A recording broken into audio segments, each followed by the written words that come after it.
नमस्कार, live India में आपका स्वागत है। मैं सम्राट। उत्तर प्रदेश के मुख्यमंत्री योगी आदित्यनाथ ने प्रदेश सरकार के 8 साल पूरे होने पर राजकीय इंटर कॉलेज मैदान में आयोजित जनसभा को संबोधित करते हुए कहा कि पूरी दुनिया अभिभूत थी कि अयोध्या में रामलला विराजमान हो रहे हैं, लेकिन कांग्रेस और समाजवादी पार्टी के घरों में सन्नाटा पसरा हुआ था। उन्होंने कहा कि हाल ही में जब प्रयागराज में भव्य और दिव्य महाकुंभ का आयोजन हुआ, तब भी समाजवादी पार्टी लगातार झूठा प्रचार कर रही थी। 66 करोड़ श्रद्धालु एक ही स्थान पर एक आयोजन का हिस्सा बने, ऐसा पहले कभी नहीं हुआ। उन्होंने कहा कि कांग्रेस और समाजवादी पार्टी को जब भी मौका मिला, उन्होंने कभी कोई विकास नहीं किया, और अब जब विकास हो रहा है तो वे उसमें बाधा बनने का काम कर रहे हैं। जब अयोध्या में 500 वर्षों के बाद राम जन्मभूमि पर रामलला के विराजमान का तिथि तय हुई, तब भी इन्होंने विरोध किया। इन्हें आमंत्रण दिया गया, आमंत्रण की बात तो दूर, इन्होंने तमाम प्रकार का दुष्प्रचार किया। पूरी दुनिया अभिभूत थी कि अयोध्या में रामलला विराजमान हो रहे हैं, लेकिन कांग्रेस और समाजवादी पार्टी उत्साह की बजाय इन लोगों के घरों में सन्नाटा छाया हुआ था। और अभी हाल ही में प्रयागराज की धरती पर महाकुंभ का भव्य और दिव्य आयोजन होता है। बहनों और भाइयों, इस भव्य और दिव्य आयोजन के साथ उत्तर प्रदेश वासियों को, देशवासियों को जुड़ने का अवसर प्राप्त हुआ, तब भी कांग्रेस समाजवादी पार्टी लगातार दुष्प्रचार कर रही थी, लगातार दुष्प्रचार कर रही थी। 66 करोड़ से अधिक श्रद्धालु एक जगह पर एक आयोजन का हिस्सा बने, कभी नहीं देखा गया। दुनिया के अंदर कभी नहीं हुआ, कहीं नहीं हुआ। उत्तर प्रदेश की प्रयागराज की धरती पर हुआ, लेकिन ये लोग तब भी विरोध कर रहे थे। और इसीलिए जब इनको मौका मिला था, कांग्रेस को, समाजवादी पार्टी को, इन्होंने विकास कभी नहीं किया। और आज जब विकास हो रहा तो उसमें बैरियर बनने का काम करते हैं। दिल्ली हज कमेटी के अध्यक्ष कौसर जहां ने AIMPLB द्वारा वक्फ संशोधन विधेयक 2024 के खिलाफ विरोध प्रदर्शन करने पर कहा कि जब संसद सत्र चल रहा हो तो सड़कों पर विरोध करने का कोई मतलब नहीं है। आपको अपनी बात रखनी है, आपको संसद में रखनी चाहिए ये बातें। उन्होंने कहा कि मुझे इसका विरोध करने का मतलब समझ में नहीं आता। जो लोग इसका विरोध कर रहे हैं, ये वही लोग हैं जो समुदाय को गुमराह कर रहे हैं और धर्म के नाम पर अपनी दुकान चलाना चाहते हैं। देखिए, जिस दौर में संसद चल रही है, तो ये सड़कों पर धरना प्रदर्शन करने का तो कोई मतलब ही नहीं है। आपको अपनी बात रखनी है, संसद में अपनी बात आप रखिए, आपकी बात सुनी जाएगी। सबको इंक्लूड किया गया है, सबसे राय मशवरा कर ही जो कुछ भी किया गया है। और दूसरा ये है कि देखिए, इसका विरोध करने का तो मुझे मतलब समझ में नहीं आ रहा है। इसका विरोध बस वही लोग कर रहे हैं जो कौम को गुमराह कर रहे हैं और बस भ्रम फैला रहे हैं और मजहब के नाम पर बस अपनी दुकान चलाना चाह रहे हैं।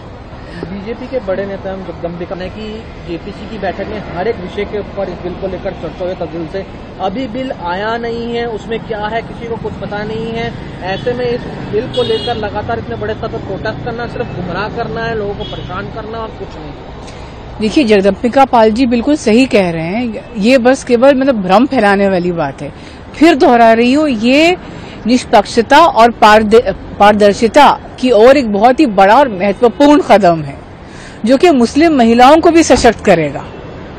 देखिए, वक्फ की जो संपत्तियां हैं, उनका फायदा जो है, जो बेचारे अंडर प्रिविलेज्ड हैं, उनको मिलना कितना आवश्यक है, जो कि अभी नहीं मिल रहा है। और ईद के मौके पर आप बताइए, सरकार इतने अच्छे काम कर रही है। सौगात मोदी अभियान के अंतर्गत 32 लाख लोगों को जो है ईदी बांटी जाएगी।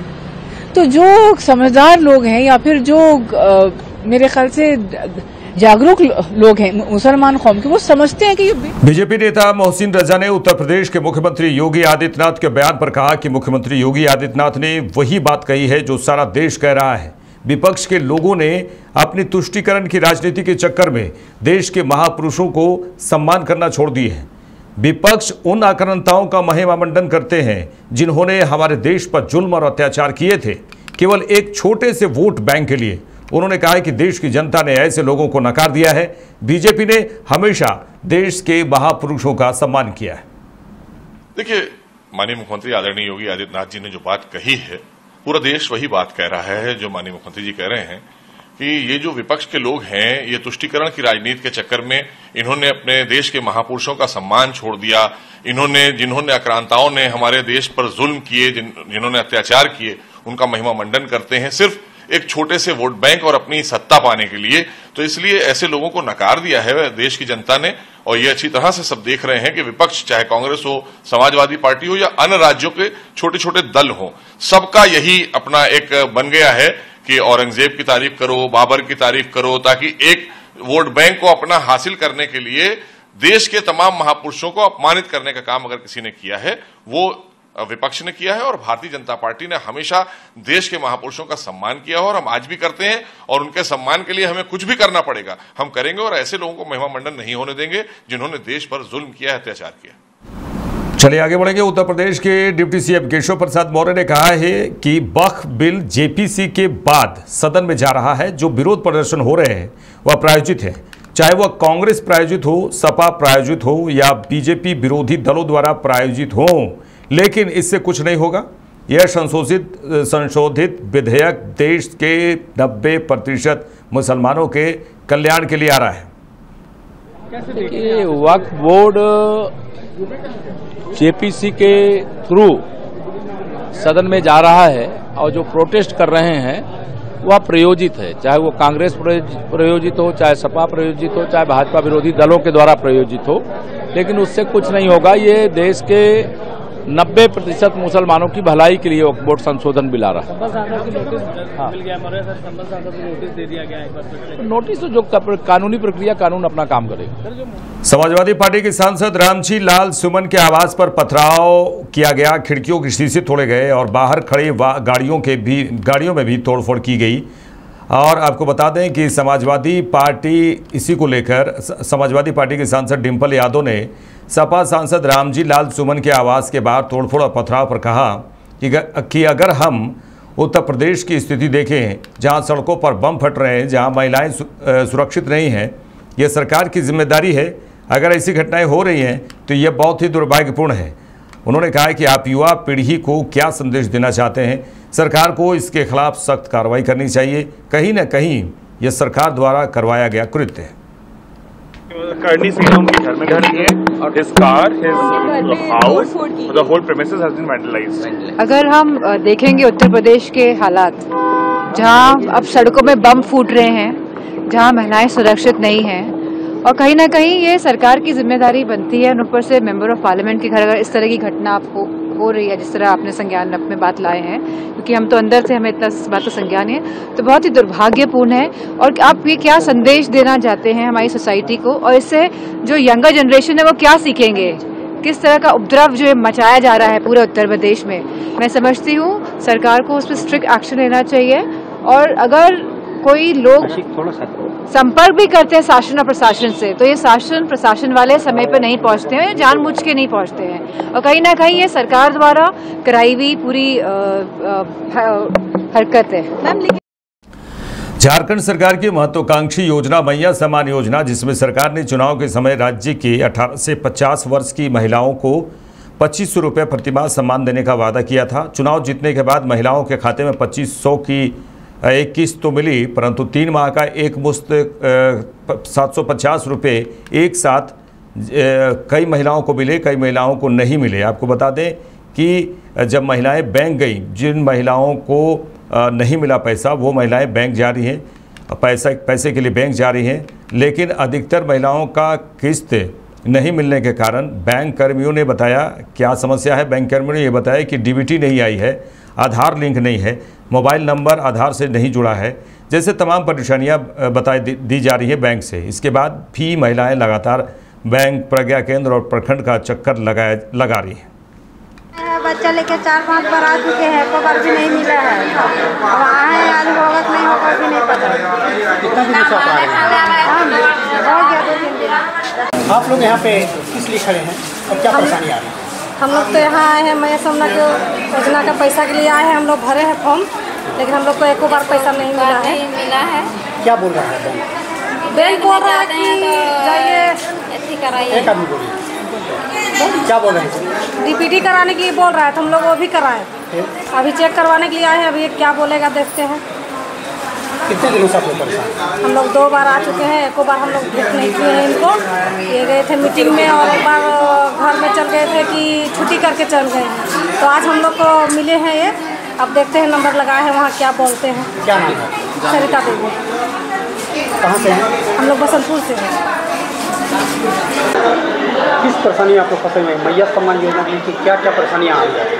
मैया सम्मान योजना तो सरकार बोला कि सबको देंगे 50 साल से, मतलब 25 से 50 तक की महिलाओं को। अब आज हम लोग दर दर भटक रहे हैं, बोलता है सम्मान दे रहे हैं। ये एक तरह का अपमान है कि आदमी इधर से उधर, बैंक बोलता है ब्लॉक जाओ, ब्लॉक बोलता है बैंक जाओ, बस यही चक्कर में हम लोग फंसे हुए हैं। और जब दे रहा है तो सबको समान रूप से दे, और ना तो बंद करे। फिर अगर आपके पास बजट नहीं है तो फिर हल्ला मत मचाइए कि हम देंगे देंगे, है ना। और नहीं है तो फिर बंद कर दीजिए इसको। आप लोग परेशान हैं? हम लोग अभी महीना दिन से परेशान हैं, चक्कर काट काट के। अभी कहाँ पे आए हैं? अभी हम लोग मांडू ब्लॉक आए हुए हैं। क्या बोल रहे हैं? आके बोल रहे हैं वही कि बैंक गए तो बोला मांडू ब्लॉक जाइए, यहाँ भीड़ है, देखिए हो जाता है तो, नहीं तो फिर कल आओ, फिर परसों आओ, यही चक्कर है बस। क्या नाम है? संजू देवी।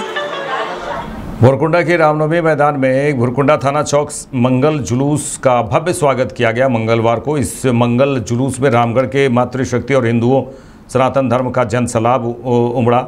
इस मंगल जुलूस में कई राजनीतिक दल के नेता और समाज सेवक शामिल हुए और जय बजरंगबली जय श्री राम के नारे भी लगे। शोभा यात्रा में भुरकुंडा काली मंदिर समेत कई जगहों पर शरबत वितरण किया गया और खिचड़ी का प्रसाद का भी वितरण किया गया। इस दौरान भारी संख्या में लोग मौजूद थे। ये शोभा यात्रा एक बहुत ही खूबसूरत यात्रा है, जिसमें हम हर साल शामिल होते हैं। भक्तों में से पूरा एकदम भगवा में और जय श्री राम जय सिया राम के गूंज में सब लोग हम लोग एक साथ चल रहे हैं और हमारा यही संदेश है। शोभा यात्रा हम लोग अभी रामनवमी आने वाला है कि हम लोग मर्यादा पुरुषोत्तम राम भगवान को अपने जीवन में अमल करें, अपने माता पिता का आदर करें जिस तरह से राम भगवान ने किया है। कोई गलत चीज़ का आदी ना बने, जिस तरह से राम भगवान ने कोई गलत चीज़ का उनका मतलब जैसा उनका जीवन रहा है, उन्होंने हमेशा परिश्रम किया है, त्याग तपस्या किया है, अपने हर रिश्तों को मर्यादित रखा है। उस तरह से हम सब समाज में हर रिश्ते को मर्यादित रखना चाहिए और पूरे समाज को एक साथ जोड़ने का काम करना चाहिए, जो भगवान श्री राम ने हमेशा सिखाया है। यही कहना चाहती हूँ कि यहाँ पे जो जितने भाई जो मेहनत किए इस मंगलवारी जुलूस को निकालने के लिए, मैं उन्हें धन्यवाद करना चाहती हूँ कि इतना भव्य हमारे भैरव भैया और अमन भैया वो भी आए, इस जुलूस में शामिल हुए और जितने भी भाई यहाँ पे शामिल हुए इस भव्य मंगला शोभा यात्रा को भव्य बनाने के लिए और सफल बनाने के लिए जितने भी आए, मैं सभी का धन्यवाद करना चाहती हूँ। आपका नाम? मेरा नाम श्वेता साहू। कहाँ से आए हुए हैं? रांची से। All India Muslim personal law board AIMPLB द्वारा वक्फ संशोधन विधेयक के खिलाफ देशव्यापी आंदोलन की घोषणा पर JPC के अध्यक्ष और BJP सांसद जगदम्बिका पाल ने कहा कि AIMPLB जिस तरह से वक्फ के नाम पर राजनीति कर रहा है, वो देश के अल्पसंख्यकों और मुसलमानों को गुमराह करने की कोशिश कर रहा है। JPC के रिपोर्ट के अनुसार सरकार संशोधित कानून लाने जा रही है, अभी तो कानून नहीं आया है। All India Muslim personal law board जिस तरह से वक्फ को लेकर के विवाद और राजनीति कर रहा है, उसकी कोशिश हो रही है कि कहीं न कहीं देश के अल्पसंख्यकों में, मुस्लिम्स में उनको गुमराह करने की और भ्रम फैलाने की। आखिर अगर एक वक्फ में अमेंडमेंट का कानून लेकर के सरकार आई थी और सरकार ने फिर आग्रह किया स्पीकर साहब से कि उसको ज्वाइंट पार्लियामेंट्री कमेटी को रेफर कर दिया जाए। ज्वाइंट पार्लियामेंट्री कमेटी में हमने अभी रिपोर्ट दी है। अब उस रिपोर्ट के आधार पर सरकार अमेंडेड कानून लाने जा रही है।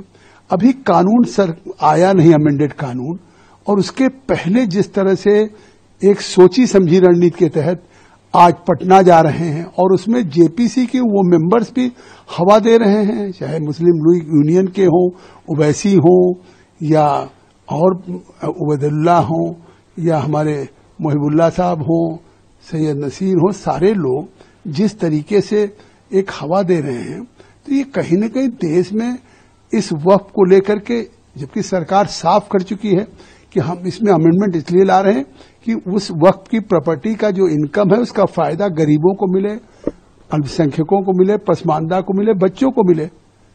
और ये इस तरह से विरोध हो रहा है एक अच्छा बेहतर कानून लाने के खिलाफ। तो क्या वो मुतवल्ली जो आज वक्फ की प्रॉपर्टी बेच रहे हैं, केयरटेकर बेच रहे हैं, उनके हितों की रक्षा करने के लिए है या देश में विभाजन करना चाहिए? महादेव बेटिंग ऐप से जुड़े एक मामले में छत्तीसगढ़ के पूर्व मुख्यमंत्री भूपेश बघेल के आवास पर सीबीआई की छापेमारी की गई। सीबीआई के द्वारा पंजाब विधानसभा में विपक्ष के नेता और कांग्रेस नेता प्रताप सिंह बाजवा इसी को लेकर कि छत्तीसगढ़ में भूपेश बघेल के आवास पर सीबीआई की छापेमारी हुई, उसको लेकर कहा कि यह राजनीति से प्रेरित है। पहले भूपेश बघेल के घर पर ईडी का छापा और फिर सीबीआई का। इसका मतलब साफ है कि बीजेपी कांग्रेस नेताओं को बदनाम करना चाहती है। पॉलिटिकली मोटिवेटेड है। पहले बघेल साहब के घर पर ईडी के रेड और आज सीबीआई, तो ये इसका मतलब आप साफ तौर समझ लीजिए कि बीजेपी का सेकंड प्लान ये है कि कांग्रेस के लीडर्स को बदनाम किया जाए, डराया जाए, उनको धमकाया जाए, क्योंकि बीजेपी समझती आप वाला काम तो ओवर हो गया। इनकी फिल्म जो 3 घंटे की थी, इंटरवल के बाद कोई देखने ही नहीं आ रहा था।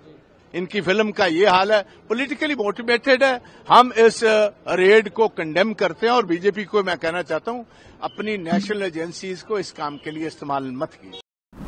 कॉमेडियन कुणाल कामरा विवाद पर महाराष्ट्र के गृह राज्य मंत्री योगेश रामदास कदम ने कहा कि बार बार हिंदू देवताओं का अपमान करना, सुप्रीम कोर्ट का अपमान करना, राज्य के बड़े नेताओं का अपमान करना, अगर वह इसे कॉमेडी कहते हैं तो महाराष्ट्र में इस तरह की कॉमेडी नहीं हो सकती। उन्होंने कहा कि आप कानून से ऊपर नहीं हैं, कानून के मुताबिक उनके खिलाफ कार्रवाई की जाएगी। नहीं, बार बार हिंदू देवताओं का अपमान करना, अपने कॉमेडी शो में ऑनरेबल सुप्रीम कोर्ट का अपमान करना, कॉमेडी शो में जो भी स्टेट के बड़े लीडर्स हैं उनका अपमान करना, इसको अगर वो कॉमेडी बोलते हैं तो ये कॉमेडी महाराष्ट्र में नहीं चलेगी। और जिस तरह से एक गाना बनाने के बाद कंट्रोवर्सी हुई, उसके बाद भी अगर दूसरा गाना बना के किसी को अगर पॉइंट आउट करके जानबूझ के सरकार हो या फिर प्रशासन के ऊपर एक मजाक उड़ाने का अगर कोई प्रयास हो, तो बिल्कुल आपके ऊपर ऑलरेडी एक केस दर्ज हो चुकी है और आप कायदे से ऊपर नहीं हो, आप शासन से ऊपर नहीं हो, आप सुप्रीम कोर्ट के ऊपर नहीं हो। तो इसलिए जो भी कायदे के अनुसार इस व्यक्ति के ऊपर कार्रवाई की जाएगी। योगी जी, कहीं ना कहीं जो वेंटिलाइज किया गया था उनके ऑफिस पे, तो शिवसैनिक पहले से बढ़ के हुए, तो किसी तरह की सीबीटी वगैरह भी दी जाएगी उनको? नहीं, देखिए, कोई भी आरोपी हो, अभी उनको नोटिस सर्व की गई है।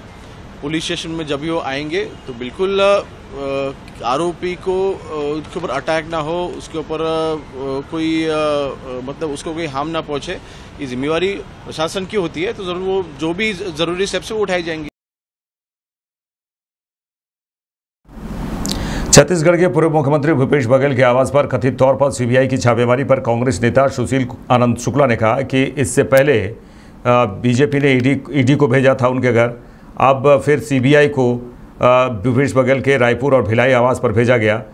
उन्होंने कहा कि दिल्ली जाने का कार्यक्रम भूपेश बघेल का था, लेकिन इस कार्यक्रम में खलल डालने के लिए बीजेपी ने उनके आवास पर सीबीआई भेजी। इसके पहले ईडी को भेजा उन्होंने।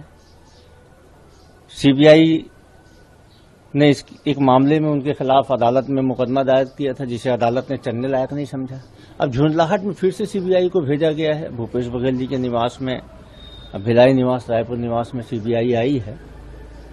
अभी तक ये स्पष्ट नहीं हुआ क्यों आई है, लेकिन ये तो साफ है कि भारतीय जनता पार्टी के इशारे पे केंद्र सरकार के झुंझलाहट से ये सीबीआई आई है। भूपेश बघेल जी जो एआईसीसी का अहमदाबाद अधिवेशन होने वाला है, उसकी ड्राफ्ट कमेटी के मेंबर हैं और एआईसीसी के जनरल सेक्रेटरी हैं, पंजाब के इंचार्ज हैं। आज उनका दिल्ली जाने का कार्यक्रम था, तो इन सभी कार्यक्रमों को डिस्टर्ब करने के लिए घबराहट में भारतीय जनता पार्टी ने सीबीआई को भेजा है। हवाले से जेल में है। देवेंद्र यादव को कुछ दिन पहले बेल मिला था, वो भी अंदर थे। भूपेश बघेल के ईडी की रेड पड़ी थी।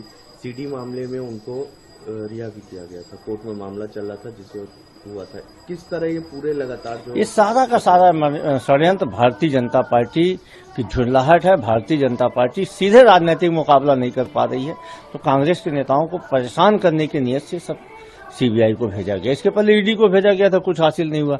आज सीबीआई को भेजा गया है। सीबीआई ने एक मुकदमा चलाया था जिसमें कोर्ट से बाइज्जत बरी हो गए। बाइज्जत बरी के उसमें मुकदमा चलाने के लायक नहीं समझे। मेरे साथ इस बुलेटिन में इतना ही। देश दुनिया के तमाम खबरों के लिए देखते रहिए लाइव इंडिया। नमस्कार।